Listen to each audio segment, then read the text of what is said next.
Good morning students. Now we starting our new chapter 3 kinematics गतिकी। अभी तक हम लोगों ने जितने भी चैप्टर्स पढ़े हैं फर्स्ट सेकंड और इसके अलावा मैथमेटिकल फिजिक्स, इनसे रिलेटेड अभी एक न्यू वर्जन फिजिक्स का स्टार्ट हुआ है जिसके अंदर हम गतिकी का अध्ययन करेंगे। हम वस्तुओं की गति किस प्रकार से होती है, किन किन तरीकों की गतियाँ होती हैं, उनका हम अध्ययन करेंगे। तो हम स्टार्ट करते हैं सबसे पहले गतिकी काइनेमेटिक्स से। काइनेमेटिक्स होती क्या है, यहाँ पर हम ये कहते हैं कि काइनेमेटिक्स क्या है। काइनेमेटिक फिजिक्स की एक ब्रांच है, भौतिक विज्ञान की एक शाखा है जिसके अंतर्गत हम वस्तुओं की गति का अध्ययन करते हैं। तो काइनेमेटिक्स की अगर मैं डेफिनेशन दूँ, गतिकी की डेफिनेशन दूँ, तो गतिकी को हम ये कहते हैं कि भौतिक विज्ञान की वह शाखा जिसके अंतर्गत हम कणों की गति का अध्ययन करते हैं वो गतिकी कहलाती है। तो यहाँ पर अगर हम सिंपल कहें तो भौतिक विज्ञान की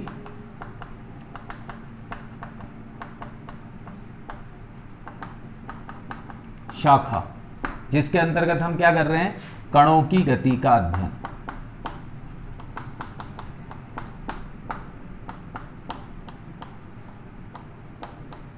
इसको हम कहते हैं गतिकी। ठीक है, अब इस गतिकी के बाद में आता है हमारा फर्स्ट टॉपिक जो इस चैप्टर से रिलेटेड है, वो है निर्देश तंत्र।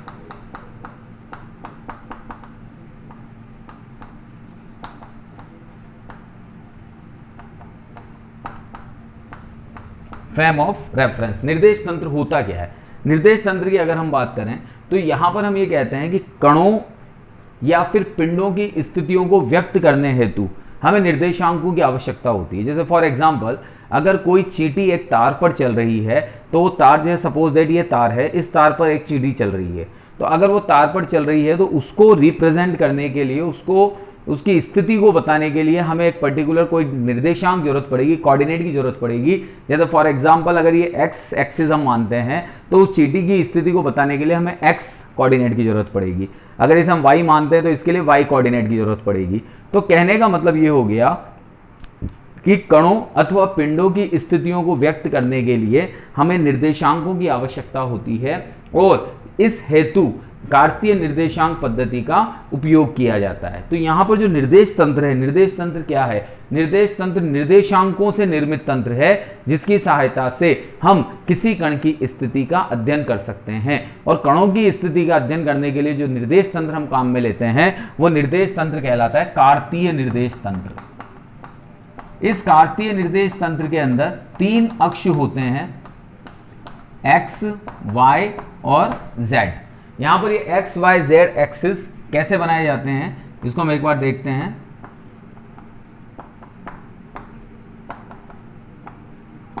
ये आपका एक्स एक्सिस है, ये आपका वाई एक्सिस है, ये आपका जेड एक्सिस है। अब ये बोर्ड अगर देखा जाए तो ये बोर्ड क्या है? 2D। 2D मतलब जिसकी 2 डायमेंशन है। ये तो आपका एक्स अक्ष है और ये आपका वाई अक्ष है। तो आपका जो जेड अक्ष होगा ये किधर की ओर होगा? बाहर की ओर। ठीक है, तो इस तरह से हम इसको डायरेक्शन दिखाते हैं। ये आपका एक्स अक्ष, ये आपका वाई अक्ष और ये आपका जेड अक्ष। तो इन 3 अक्षों से मिलकर जो तंत्र बनता है उस तंत्र को हम कार्तीय निर्देश तंत्र कहते हैं। ठीक है, तो कार्तीय निर्देश तंत्रों की सहायता से हम कणों की स्थितियां, पिंड की स्थितियां और उनकी पोजीशंस को रिप्रेजेंट करते हैं। ठीक है, तो अब यहां पर हम ये बात करते हैं कि भाई ठीक है, आपने कार्तीय निर्देशांकों की सहायता से इनकी कणों की स्थिति को व्यक्त तो कर दिया, लेकिन कणों की स्थिति किस अवस्था में है, यानी कण विराम अवस्था में है या गतिमान अवस्था में, इसे भी हमें डिसाइड करना पड़ेगा। तो सबसे पहले हम बात करते हैं विराम अवस्था की, कि विराम अवस्था होती क्या है। विराम अवस्था की बात करते हैं कि जब किसी कण की स्थिति में समय के सापेक्ष कोई परिवर्तन नहीं होता, समय के सापेक्ष वो कण जैसा है वैसा का वैसा ही बना रहता है, तो वो कण की विराम अवस्था कहलाती है। यानी समय के सापेक्ष कण की स्थिति कांस्टेंट रहे, कण की स्थिति अपरिवर्तित रहे, तो उसे हम विराम अवस्था कहते हैं। ठीक है, इसके अलावा जैसे हम बात करते हैं कि पृथ्वी पर स्थित पेड़ पौधे ये सब क्या होते हैं? विराम अवस्था में होते हैं। ठीक है, ऐसा तो है ही नहीं कि भाई एक दिन पेड़ यहाँ था, दूसरे दिन कहीं और चले गया, तीसरे दिन कहीं और चले गया। तो कण की स्थिति क्या है? समय के सापेक्ष स्थिर बनी हुई है, तो उसे हम विराम स्थिति कहते हैं। इसके बाद में आती है गतिमान अवस्था। गतिमान अवस्था क्या होती है? समय के सापेक्ष कोई कण अगर अपनी स्थिति को लगातार बदल रहा है तो वो उस कण की गतिमान अवस्था कहलाती है, उसे हम कण की गतिमान अवस्था कहते हैं। जैसे फॉर एग्जाम्पल कोई व्हीकल है, कोई वाहन है, वो वाहन सड़क पर चल रहा है, तो सड़क पर चल रहा है तो लगातार समय के सापेक्ष उसकी स्थिति में क्या आता जा रहा है, परिवर्तन आता जा रहा है। तो ऐसी अवस्था या ऐसी वस्तुओं को हम गतिमान वस्तु कहते हैं और ऐसी अवस्था गतिमान अवस्था कहलाती है। अब जब हम गतिमान अवस्था की बात कर रहे हैं तो गतिमान अवस्था में हम गतियों के प्रकार की बात करते हैं।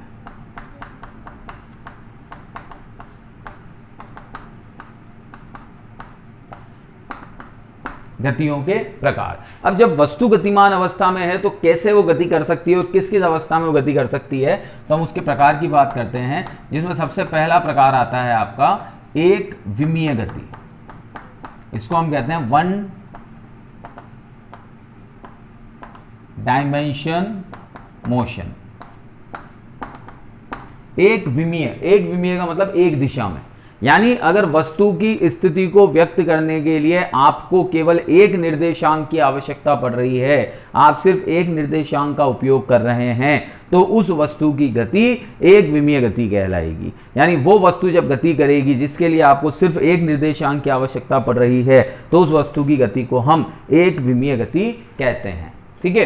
अब जैसे फॉर एग्जांपल मैंने अभी आपको बताया, जैसे कोई चींटी है तार पर चल रही है, तो उस चींटी की जो तार पर गति होगी वो एक विमीय गति कहलाएगी। तो इस एक विमीय गति के बाद में हम बात करते हैं द्विविमीय गति की। तो द्विविमीय गति क्या होती है? द्विविमीय गति मतलब ऐसी गति जिसके लिए दो निर्देशांकों की आवश्यकता हो, जो दो अक्षों के मध्य में होती है, उसे हम द्विविमीय गति कहते हैं। जैसे फॉर एग्जांपल कैरम बोर्ड आप सबने देखा है। कैरम बोर्ड में जब हम स्ट्राइकर को चलाते हैं तो स्ट्राइकर क्या होता है, लंबाई और चौड़ाई के अनुदिश चलता है। तो लंबाई एक अक्ष हो गई और चौड़ाई एक अक्ष हो गई, तो दो अक्षों के बीच में उस स्ट्राइकर की जो गति कहलाएगी, उस गति को हम द्विविमीय गति कहते हैं। तो द्विविमीय गति का मतलब ये हो गया कि जहां पर दो निर्देशांकों की आवश्यकता होती है, ऐसी गति द्विविमीय गति कहलाती है। जैसे मैंने आपको बताया कैरम बोर्ड पर स्ट्राइकर की गति। इसके अलावा एक तीसरी गति और होती है जिसे हम कहते हैं त्रिविमीय गति। 3D फिल्म्स की आपने बात सुनी होगी। 3 डायमेंशन, आजकल तो 4D 5D 6D 7D films आ गई। 3D फिल्म में क्या होता है या 3D होती क्या है? 3 डायमेंशनल मोशन, त्रिविमीय गति, ऐसी गति जिसके अंदर वस्तु की स्थिति को व्यक्त करने हेतु तीन निर्देशांक x, y, z की आवश्यकता होती है, उसे हम त्रिविमीय गति कहते हैं। देखिए भौतिक विज्ञान के अंदर मैक्सिमम हम 3 कोऑर्डिनेट्स की बात करेंगे, x, y और z। तो ऐसी गति जिसके अंदर हम तीन निर्देशांकों का अध्ययन करेंगे या जिसकी स्थिति को व्यक्त करने हेतु तीन निर्देशांकों की आवश्यकता होगी, उसे हम त्रिविमीय गति कहते हैं। त्रिविमीय गति में जो z अक्ष होता है वो हमेशा उन दोनों अक्षों के परपेंडिकुलर होता है। जैसे आप लोगों ने 3D फिल्म्स अगर 3D फ्रेम्स अगर देखे हो, 3D डायग्राम्स अगर देखे हो, तो उसमें जो फिल्म होती है वो उभरी हुई दिखाई देती है, यानी वो उभरा हुआ अक्ष जो होता है वो जेड अक्ष कहलाता है। जैसे मैंने अभी आपको यहां पर समझाया था कि ये आपका एक्स अक्ष है, ये आपका वाई अक्ष है। तो अब इस पर तो एक्स और वाई बन सकता है क्योंकि ये 2D बोर्ड है, इस पर मैं 3D तो बना ही नहीं सकता। तो जेड अक्ष कहां होगा आपका? बाहर की ओर उभरा हुआ। अगर ये 3D होता तो जेड अक्ष किधर की ओर उभरा हुआ होता? बाहर की ओर उभरा हुआ होता। लेकिन सांकेतिक रूप में हम जेड अक्ष को यहां पर ऐसे रिप्रेजेंट करते हैं। ठीक है। तो त्रिविमीय गति किसे कहेंगे? जिसके अंतर्गत तीन निर्देशांकों की आवश्यकता हो, उसे हम त्रिविमीय गति कहते हैं। ठीक है। जैसे फॉर एग्जांपल अगर हम बात करें आकाश में उड़ते हुए पतंग की गति, जब पतंग उड़ती है तो स्पेस के अंदर जितने भी मोशन होंगे, आकाश के अंदर जितनी भी गतियां होगी, वो सब किसके अंतर्गत आएगी? वो सब त्रिविमीय गति के अंतर्गत आएगी। ठीक है। तो आकाश की जितनी भी गतियां, जैसे मच्छर उड़ रहा है तो उसकी गति त्रिविमीय गति है, पतंग उड़ रही है उसकी गति त्रिविमीय गति है। तो ये सब त्रिविमीय गतियों के उदाहरण हैं। ओके। अब कण की गति को प्रकृति के आधार पर भी हम अलग अलग आधार पर बांट सकते हैं कि जो कण की गति है वो कैसे बढ़ती है। तो आपकी डायरेक्शन या कोऑर्डिनेट्स के आधार पर बढ़ी। अब प्रकृति के आधार पर कण की गति को हम कैसे डिफाइन करते हैं, तो देखते हैं। देखो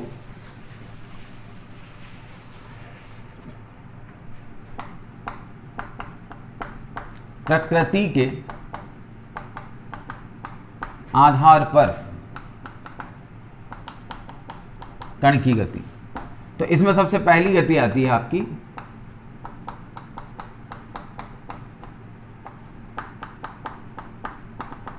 स्थानांतरीय गति, जिसे हम कहते हैं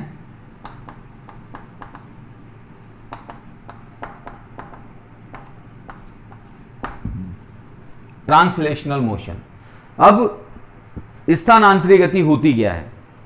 यानी लीनियर मोशन जिसे हम कहते हैं, यानी ऐसी गति जिसके अंदर वस्तु एक सीधी सरल रेखा में गति करती है, उस गति को हम स्थानांतरीय गति कहते हैं।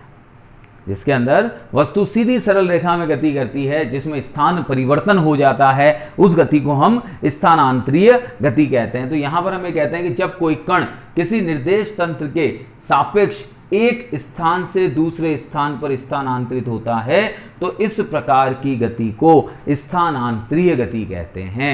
यानी निर्देश तंत्र के सापेक्ष एक निश्चित अक्ष के सापेक्ष एक स्थान से दूसरे स्थान पर अगर कोई कण स्थानांतरित होता है तो उसे हम स्थानांतरीय गति कहते हैं। जैसे सीधी सड़क पर चलती हुई वाहन की गति, वर्ड आ गया सीधी सड़क, तो स्थानांतरीय गति सरल रेखीय गति कहलाती है। तो सीधी सड़क पर चलते हुए वाहन की जो गति होगी उसे स्थानांतरीय गति कहेंगे, क्योंकि वहां पर वाहन अपने स्थान को क्या कर रहा है, लगातार बदल रहा है। तो ये गति आपकी स्थानांतरीय गति कहलाती है। दूसरी गति कहलाती है आपकी घूर्णन गति। घूर्णन गति क्या होती है कि जब कोई कण किसी निश्चित अक्ष के चारों ओर घूमता है, जैसे फॉर एग्जाम्पल हमने यहां पर यह कहा कि एक पत्थर हमने लिया, उस पत्थर को रस्सी से बांधा और रस्सी से बांधकर घुमाना शुरू किया, तो ये उंगली क्या बन गई आपकी, अक्ष, और वो पत्थर पिंड, ये पिंड आपकी उंगली के चारों ओर घूम रहा है। तो इसको हम कहते हैं घूर्णन गति।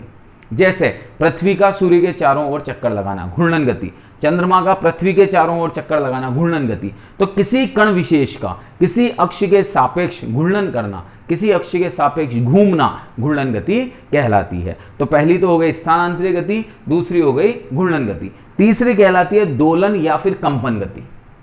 दोलन या फिर कंपन गति, तो ऐसी गति जिसमें कण अपनी स्थिति को बार बार दोहराए, अपनी माध्य स्थिति को बार बार दोहराए, तो ऐसी गति को हम दोलन गति या कंपन गति कहते हैं। जैसे फॉर एग्जांपल हमने एक स्प्रिंग लिया, उस स्प्रिंग के एक सिरे को कहीं बांध दिया और दूसरे सिरे को खींचकर छोड़ा, तो जब आप दूसरे सिरे को खींचकर छोड़ोगे तो स्प्रिंग इस तरह से वाइब्रेशन करेगी। तो बार बार क्या कर रही है, वो बार बार अपने पथ को दोहरा रही है, वो बार बार अपने मोशन को दोहरा रही है। तो ऐसी गति दोलन गति कहलाती है या कंपन गति कहलाती है। जैसे पुरानी घड़ी होती, पेंडुलम घड़ी होती थी, उसमें पेंडुलम क्या करता है, बार बार अपनी माध्य अवस्था, ये माध्य अवस्था है, इस माध्य अवस्था से पेंडुलम पहले इधर जाएगा, फिर पेंडुलम इधर जाएगा, तो बार बार वो अपनी माध्य स्थिति को क्या कर रहा है, क्रॉस कर रहा है। तो ऐसी गतियां जिसमें कण अपनी माध्य अवस्था को बार बार दोहराता है या अपने पथ को बार बार दोहराता है, तो उस स्थिति को या उस गति को हम दोलन गति कहते हैं। जैसे हमने कहा पेंडुलम की गति। ओके, इसके बाद में हम स्टार्ट करते हैं। अब ये तो गतियों की बात हो गई, अब स्टार्ट करते हैं नेक्स्ट टॉपिक, दूरी एवं विस्थापन। इसमें सबसे पहले हम लेते हैं दूरी।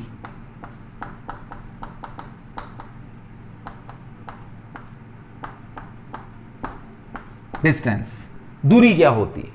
अगर हम यहां दूरी की बात करें तो दूरी क्या है? एक लड़का अपने घर से चला 5 किलोमीटर दूर, उसके एक दोस्त का घर था। यहां से ये राम चला उसके दोस्त के घर पे, मोहन के यहां, ठीक है।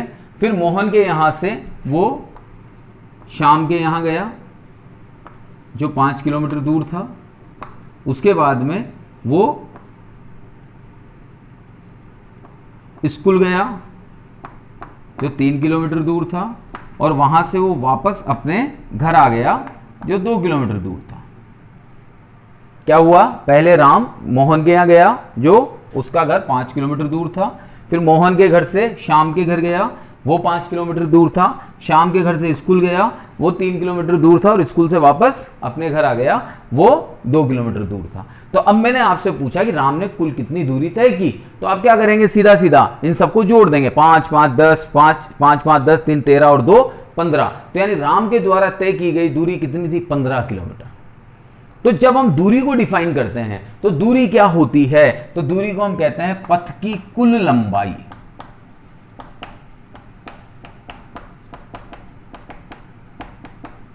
पथ की कुल लंबाई दूरी कहलाती है। अगर हम दूरी को डिफाइन करते हैं तो दूरी को डिफाइन करने के लिए हम बोलते हैं पथ की कुल लंबाई दूरी कहलाती है।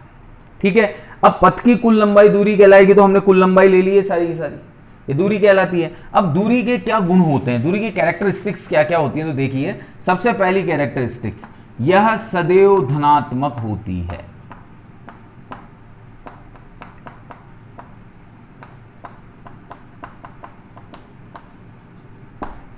अगर हम दूरी की बात करते हैं तो दूरी सदैव पॉजिटिव होगी, दूरी कभी भी नेगेटिव नहीं होगी। कभी आपने ये कहते हुए नहीं सुना होगा कि एक व्यक्ति -10 किलोमीटर चले गया या एक व्यक्ति -5 किलोमीटर चले गया। हमेशा दूरी क्या ली जाती है? पॉजिटिव ली जाती है। तो दूरी सदैव धनात्मक होती है, पहली चीज। दूसरी चीज, दूसरी कैरेक्टरिस्टिक्स क्या है? यह एक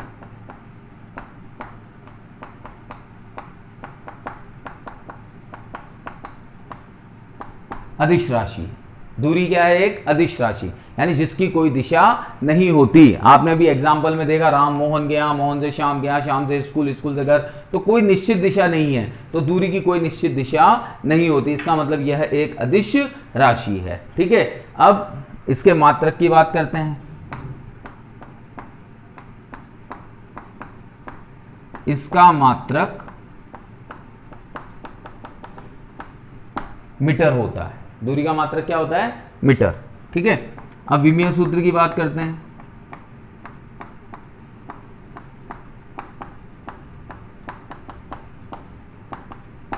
तो विमीय सूत्र m0 L1 T0 होता है। क्यों? क्योंकि दूरी है तो दूरी में सिर्फ लंबाई का उपयोग होगा, इसलिए m0 L1 T0 ये इसका विमीय सूत्र होता है। ठीक है, तो ये दूरी की कुछ कैरेक्टरिस्टिक्स हो गई। अब हम बात करते हैं विस्थापन की।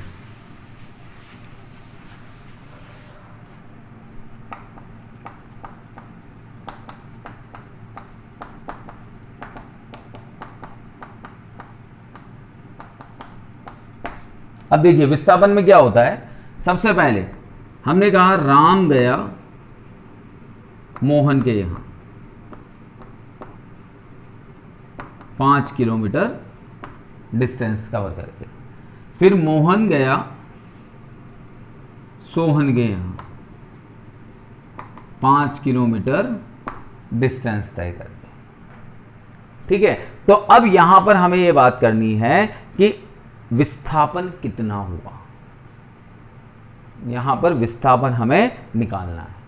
ठीक है, तो विस्थापन हमें निकालना है, तो यहां पर हमने कहा कि भाई राम पहले गया मोहन के यहां और फिर वहां से गया सोहन के यहां। तो अब राम का विस्थापन कितना हुआ? तो सबसे पहली और इंपॉर्टेंट चीज क्या होती है कि विस्थापन दो राशियों पर डिपेंड करता है। सबसे पहली प्रारंभिक और दूसरी अंतिम। तो आपका अंतिम स्टॉपेज कहां था? यहां पे। और प्रारंभ कहां से किया था? यहां से। तो अंतिम और प्रारंभिक के मध्य की जो ये दूरी होगी ये इसके विस्थापन को रिप्रेजेंट करेगी। ठीक है, तो अब ये अंतिम और प्रारंभिक क्या हैं? दो बिंदु। ठीक है, तो अब अगर मैं इन दोनों को सीधा सीधा ऐड कर देता हूं तो ये 5 और 5 10 आएगी। और अगर मैं इस दूरी को निकालता हूं तो मेरी पाइथागोरस प्रमेय अगर मैं यहां लगाता हूं तो पाइथागोरस प्रमेय से ये दूरी क्या आएगी? देखिए इसको नाम दे देते हैं हम ए बी सी। तो मेरी ये दूरी क्या आएगी? A C square equals to A B square plus B C square. तो ए बी स्क्वायर तो कितने का स्क्वायर हो गया आपका? 5 का स्क्वायर। ये कितने का स्क्वायर हो गया? 5 का स्क्वायर। तो 25 प्लस 25 अंडर रूट 50 5√2। तो ये दूरी आपकी आ गई 5√2। तो कहने का मतलब ये था 10 और ये कितनी आई? 5√2। तो ये दूरी इन दोनों के तुलना में क्या है? न्यूनतम। तो हम यहां पर विस्थापन को कैसे प्रदर्शित करते हैं कि दो बिंदुओं के मध्य की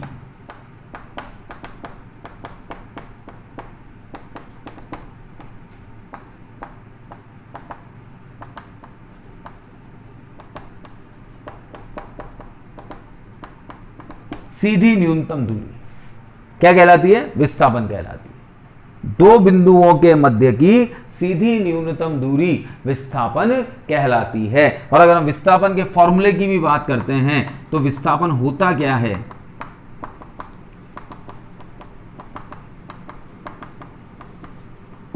विस्थापन होता है अंतिम माइनस प्रारंभिक। यानी दो बिंदुओं के मध्य की जो दूरी होगी, दो बिंदुओं के मध्य की जो सीधी दूरी होगी वो आपकी विस्थापन कहलाएगी। ठीक है, अब एक चीज और, जब हम इसकी कैरेक्टरिस्टिक्स की बात करते हैं तो कैरेक्टरिस्टिक्स में फर्स्ट कैरेक्टरिस्टिक आती है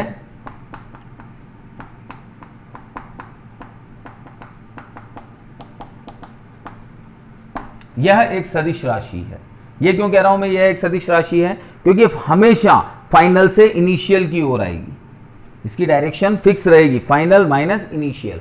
तो ये फिक्स हो गई। तो जिसकी दिशा निश्चित होती है वो सदिश होती है, तो विस्थापन एक सदिश राशि है। दूसरी, अब जो सदिश होता है वो धनात्मक भी हो सकता है, वो ऋणात्मक भी हो सकता है, और वो शून्य भी हो सकता है। यानी जो डायरेक्शंस की जब हम बात करते हैं, तो डायरेक्शंस की जब आप बात करोगे तो इधर पॉजिटिव x, इधर नेगेटिव x, इधर पॉजिटिव y, इधर नेगेटिव y। तो जब हम डायरेक्शन की बात करते हैं तो डायरेक्शन प्लस और माइनस कुछ भी हो सकती है। तो इसका मतलब जो विस्थापन एक सदिश राशि है तो धनात्मक भी हो सकती है और ऋणात्मक भी हो सकती है। अब हम बात करते हैं इसके मात्रक की, तो ये भी दूरी के समान ही है, तो इसका मात्रक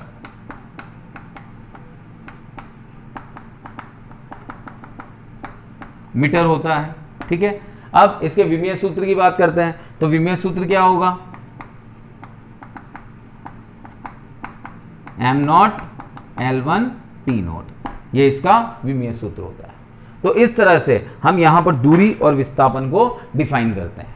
ठीक है, अब इसका हम एक क्वेश्चन लेते हैं ताकि इससे आपको दूरी और विस्थापन दोनों को समझने में आसानी होगी।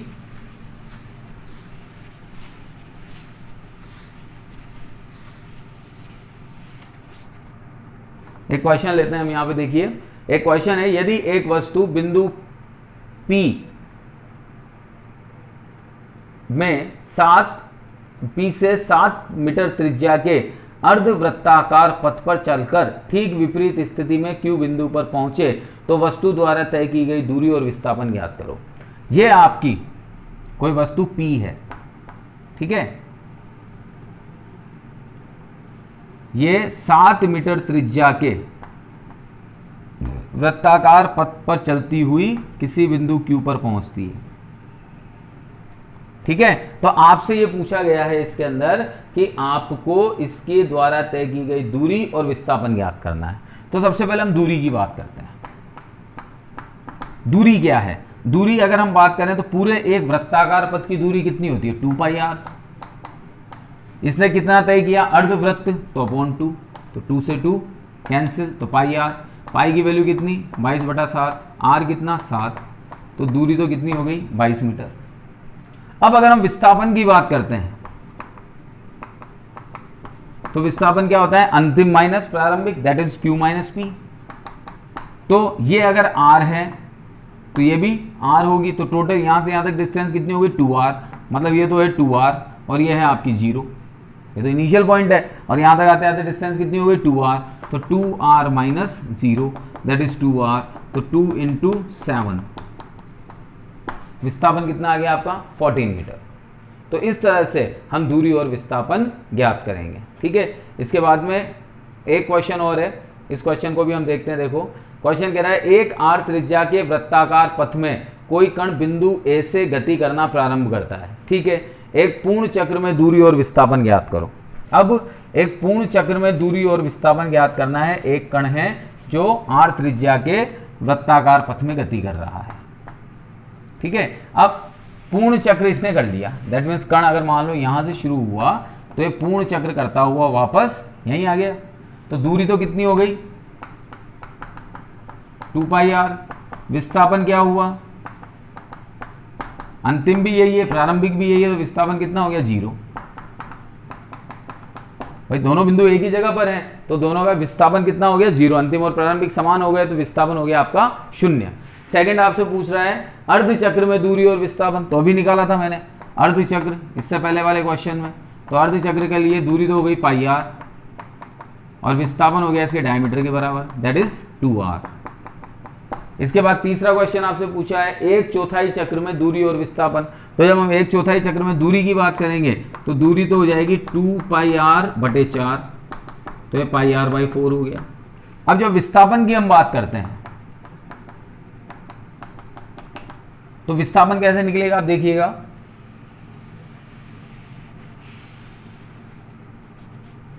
ये एक चौथाई चक्र हो गया आपका ये।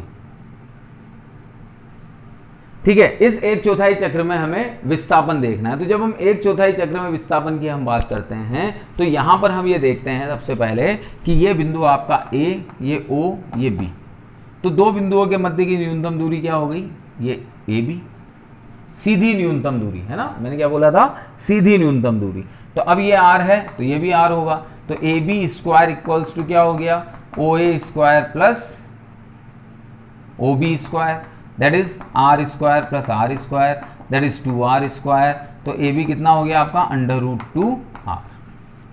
तो ये आपका विस्थापन आ गया। तो इस तरह से दूरी और विस्थापन के जो क्वेश्चंस हैं बहुत सिंपल क्वेश्चंस हैं, और इन्हें हमें थोड़ा सा समझना है कि दूरी और विस्थापन में अंतर क्या है। एक सदिश है, एक अदिश है, एक में पूरे पथ की लंबाई देखी जाती है, एक में दो बिंदुओं के मध्य की सीधी न्यूनतम दूरी देखी जाती है। तो इस अकॉर्डिंग हम दूरी और विस्थापन को आसानी से समझ सकते हैं। अब हमारा नेक्स्ट टॉपिक जो रहेगा नेक्स्ट क्लास में वो रहेगा चाल और वेग। ओके बेटा, थैंक यू।